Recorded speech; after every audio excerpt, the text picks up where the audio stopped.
people, we're upstairs now in the HMO house in Nottingham. Romero is showing me around. Obviously, with the second floor now. Talk me through where you are. Okay, so this floor, not my ideal scenario, okay? Because what I've done here is there's 2 bedrooms and I split them into 3. Okay. Like I said, I prefer the houses a bit bigger. We've got 2 on each floor. But what I've done here, okay, I took a little bit of room from this bedroom for the bedroom that's over there. So this is now a new little kind of walkway, an entrance for the bedroom in there. This is a smaller room, but it still meets requirements. I think it's about 9 meters squared, so it's still big enough for a bed, a desk, wardrobe. What I could have done, again, this house is already brand new, as you can see from the quality of the paint, but it was already painted before. This is now just my mess from the dust. So I didn't want to start ripping everything back, because it doesn't need skimming. There's enough space in it. There's no space. But what I was going to do is get a steel from all the way over there, a big steel all the way across, to get more room, and I'll get more depth back on this wall. Okay, cool. Okay, but again, if you look at the cost perspective and how much that costs, and the time, is it really worth it? Okay, cool. So I was talking and then there's 3 bedrooms on the second floor, right? 3 bedrooms, correct. Cool. Obviously, this one bedroom is right next to the bathroom. What's the advantage going the extra way? So that's the entrance hallway, like I said. Okay. Oh, sorry. Here's the door. Okay, cool. So you walk in. Okay. And then you straight into the bedroom. Okay. And here's another room here, which again, this is still kind of nice and squared also. Like I said, not my ideal scenario, because I prefer to take the chimney breast out.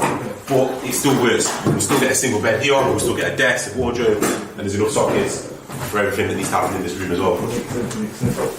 And again, because of the position of the windows as well, you don't have to reposition it, come straight in. No, that's Same it. thing with there as well.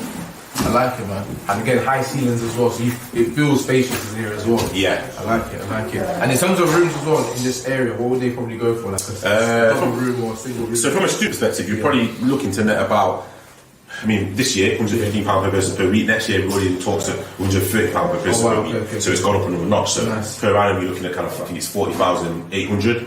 As in this kind of the year. Whereas next academic year, you can't have £3,000 on top of that. Cool. And has that affected a lot of your properties, like the house prices for the rents going up and things like that? Everything's going together. So you got, I mean, at the moment, you got normal inflation going up.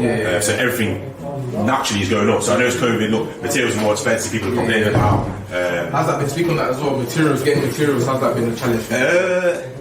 Working to the problem. Okay, so that's the main thing there is, look, there's a problem, let's work with the problem. Rather than sitting there and saying, oh, I can't get this, I can't get that. Let's plan today's Monday, or today's Tuesday, let's plan for the following Tuesday. Let's plan Monday to the following Monday. Let's be more kind of strict in our planning process, rather than the normal, which is pick the phone up today on Tuesday, no, I can get it delivery tomorrow on Wednesday. That doesn't exist at the moment or during COVID. For some products, it needs to be planned. Makes sense. Describe the bathroom for us. Pretty much the shape is already there, right? Yeah, so the issue's already there. So unfortunately on this one, the bathroom was there and it was brand new before they sold it.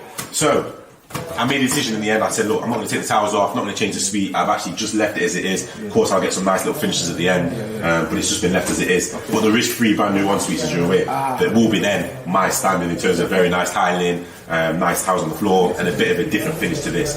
But I looked at it and said, you know what, let the students use this one for the next 5 years.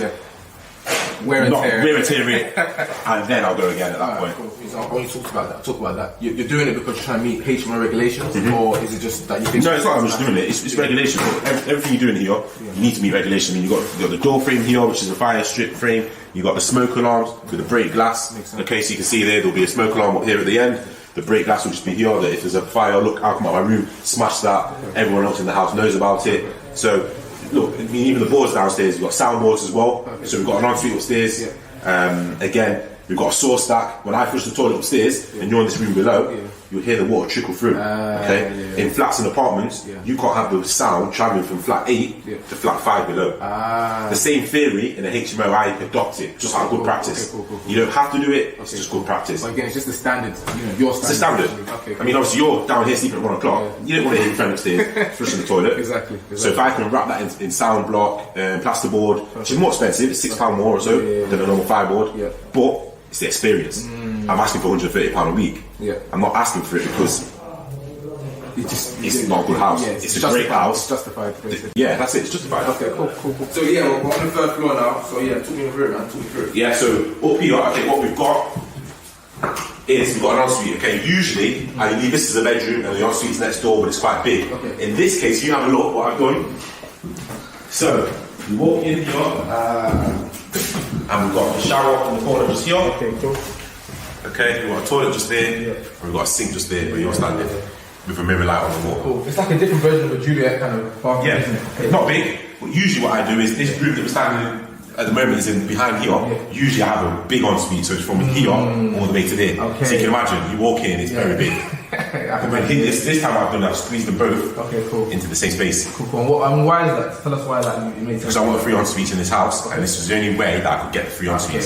It's by the two upstairs. Still the basin. That's it. And it's still works. space. Yeah. So this is, I think, roughly 3 meters squared. Yeah. Okay. Cool. I did a post this week saying, look, does anyone else get a 3 meter squared bathroom? And I had about 50 no's, 15 or so yeses, and I was like, oh wow. Okay, cool. Well, this is how we do it. Yeah. It's easy. In Birmingham, I've seen a couple of them. Some of the HMOs that were done there. Done a similar layout. So. And the important thing is, look, I think you go back to look, what do I need in my room? I need a toilet that's I don't know, 35 centimeters wide, 700 mil depth. Okay, so 700 mil gets to here, 35 is about that. My shower tray can be 70 by 70, quadrant. Okay, this is I think 760 by 760, a little bit bigger. And my sink is only 500 mil wide, which is literally even 400 mil. It's really tiny still. So that's what it's gonna work. Break everything down. What do I need? Where can I get it? And that dictates to you the size of the bathroom. And I think it goes back again to like who you trying to get in the house. Like, and a student doesn't need a big, large ensuite, big bath, kind of situation. But something like this, neat, it's tidy. The room's good size as well. It makes sense to them. So exactly, I'm happy with that. Should we walk around as well? Let me see. Especially on this side as well. It's actually it's quite a lot bigger actually on this side. But again, you've got exactly the same thing again. Shower, toilet, and the sink. Yeah, exactly the same thing. Like I said, usually this is all my bathroom. Massive. You know what I mean? It's very big. But yeah, it does the job. It does the job. Cool. In terms of the windows as well, do you need to get them replaced? So on this one, to be fair, again, a nice blessing is these windows are fine. Looking at the moment, you might think that's not fine, but it's a straight, easy swap of the glaze if you want to go. I mean, again, the glaze is not going to cost me much at all, just for that panel and that panel. The frame's already there. How much the glaze will it cost to replace that then? Roughly, you might say about 50 quid. 50 quid, cool. I've also got 2 glazes here, but again, if I'm replacing the whole window, you might say 300, 350. I've got 2 glazes here. The rest of the house are not frosted. There's no problem, there's no condensation. And obviously you can see it straight through as well. It's nice as well. Yeah. Sometimes the view from the house makes a difference, with the rent or not so. I think it's nice to get some sunlight. Yeah. I think you got the sunlight, you relax it here, you see everything that's happening. Exactly. Some people do like that as well. Okay, cool. And just in terms of the layers, it's like a bed. This is actually a pretty big room, when you're in it, When I came in, I was like, I don't know, but one minute, it's quite big. So what I like double beds.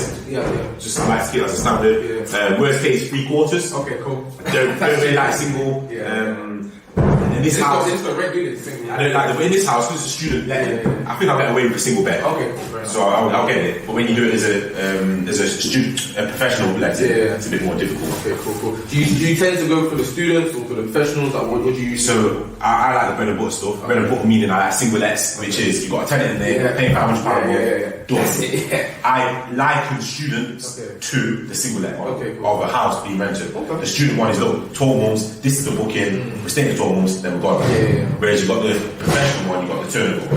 I'm here for a month, I'm gone, I'm here, I'm gone. I like the more, look, I'm in there, and that's it.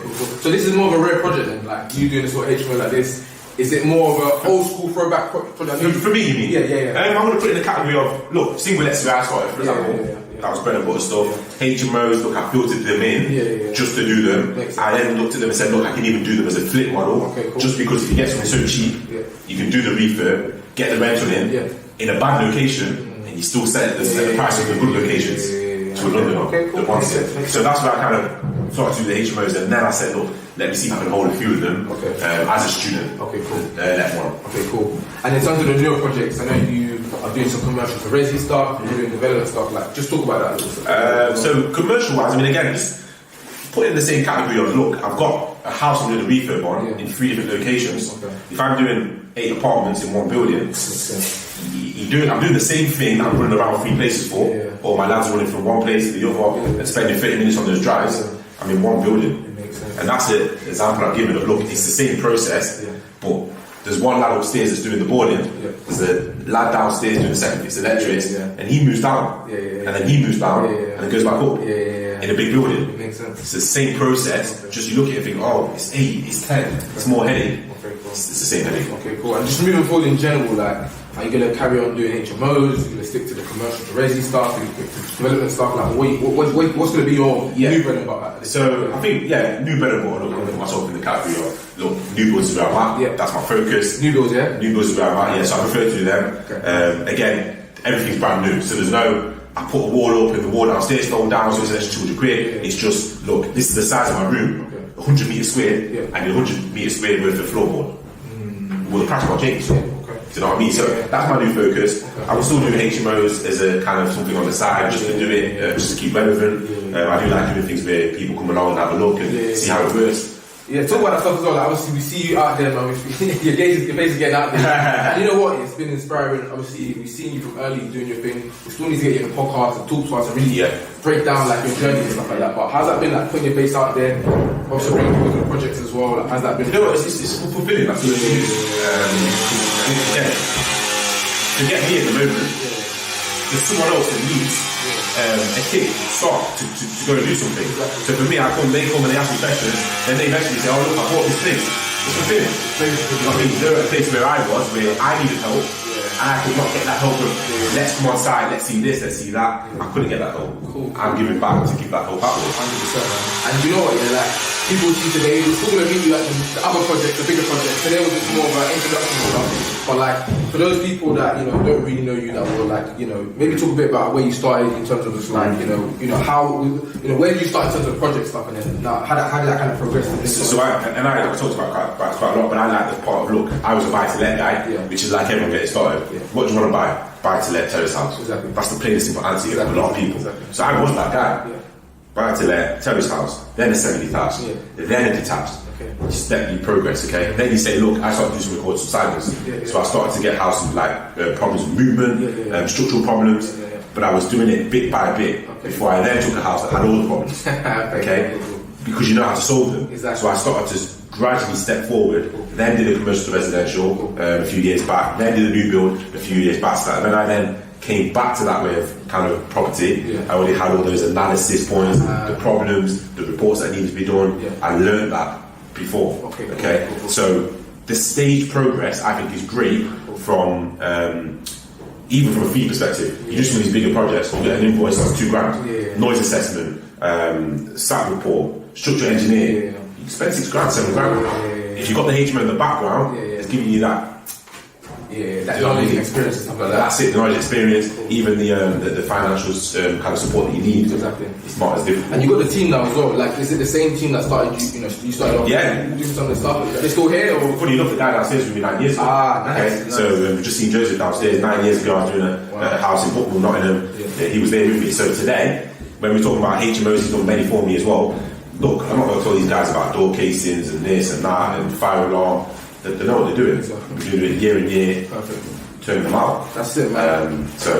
But yeah, bro, appreciate you, man. Obviously, we'll have another walkthrough. We'll obviously just have a nice little chat. But yeah, man, that was a quick walkthrough of the project in Nottingham with Romero. We'll be back with him again, probably in January, to see another one of his other projects. But yeah, man, guys, I hope you enjoyed it. Stay tuned.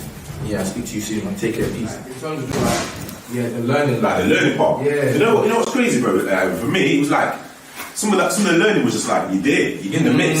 So when like, oh, let me sit down, watch a YouTube video. Like that's what 9 years ago. Think about 9 years ago on YouTube. How many like people put things on there 9 years ago? Nowadays you see like a video from you or me, or do you know what I mean? So I was just learning on the job. Like I'm there. We bought a house one time and we picked up the towel, Victorian towel like this. And it was just mud in the kitchen. So imagine I pick up the towel from here and it's full of mud. Do you know what I mean? I got the shovel myself. The shovel, me and my friend said, yo, let's go at 5 o'clock, let's just dig. Went there digging, black bagging all this soil. Do you know what I mean? But even like now today, I stand there and like, no, it was important. It was important. You learn.